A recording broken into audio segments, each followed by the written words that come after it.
Okay, so next on the track list is Make It Out, which was also the first single we released off the album. Yeah. Make It Out is another one that is right at the very start of the album's creation. It could be the first song, or Endings could be the first song. Make It Out found its way onto the set list first. I think that's what happened.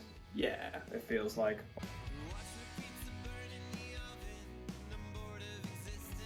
Yeah, I was working in a sandwich factory for a while, which was not fun.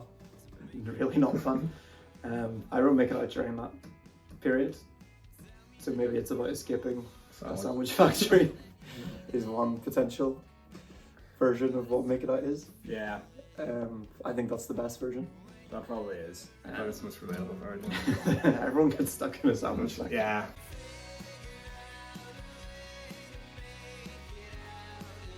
Make It Out's fun to play live. It's probably my favourite, because whenever we play it live, it's kind of like, it's always the last song, and then it kind of just evolves into like a big jam by the end of it. So like the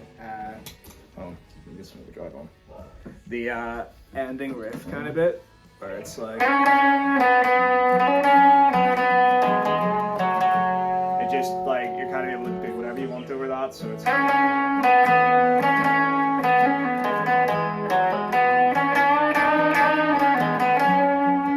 stuff. And whenever we recorded it in the studio, I think there's like 3 guitar tracks going at that last bit before that riff. So I'm doing like other stuff over it, like we kind of spacey, like just weird stuff like that, and it kind of makes it, I think that's what makes it sound like really kind of weird and spacey and hazy and stuff. So yeah, that's all I have to say about the guitar parts.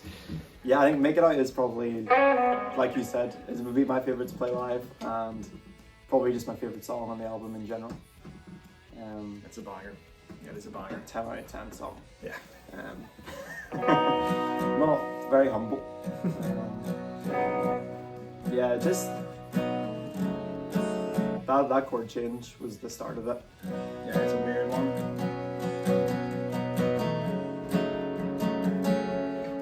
I just love that. That tickles my brain in some way. Yeah. It's like, as soon as I did that accent, I was like, okay, we got to make a song out of this now. And then it became Make It Out. Song about being bored. Yeah, another one. we're just permanently bored. We need to play more technical songs. Yeah.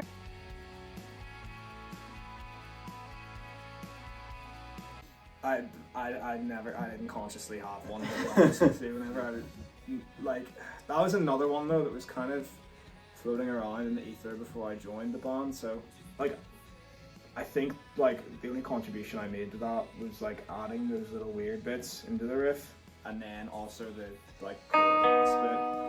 I think I was trying to maybe do like kind of a I don't know. I was trying to make it kind of almost like Beatlesy, I guess, with like the like verse chords where it's just kind of like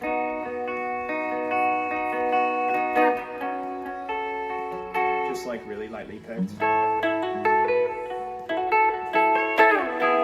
like that. So I don't know, I guess that's what it is. You adding stuff in. So Elias reminded me of the wow wow wow wow. Oh yeah. I love that so much. Yeah, it's so good. Yeah, that was fun. Yeah, I don't know what I was listening to when I made this. Once again, we're recording this like a year after, almost a year after we wrote the songs. Yeah. So it's hard to remember these things. I should have made notes.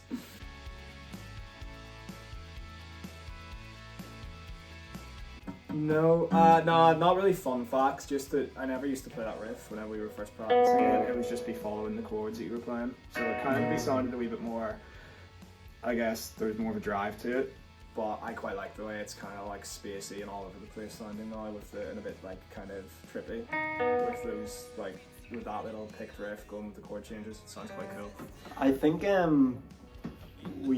guitar wise, I did this on a Telecaster with humbuckers. Yeah, we did a lot in Telecasters. I think this started that trend for the whole album. I think we did this as one of the first songs, and then basically everything was recorded on the same guitar. And then I bought a Telecaster with humbuckers afterwards. Yeah. Oh yeah.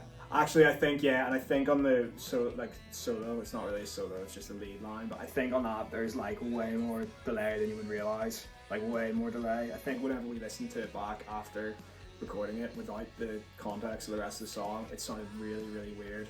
But then whenever you fit it in, it just seems to match up perfectly. So yeah, Let's make it out.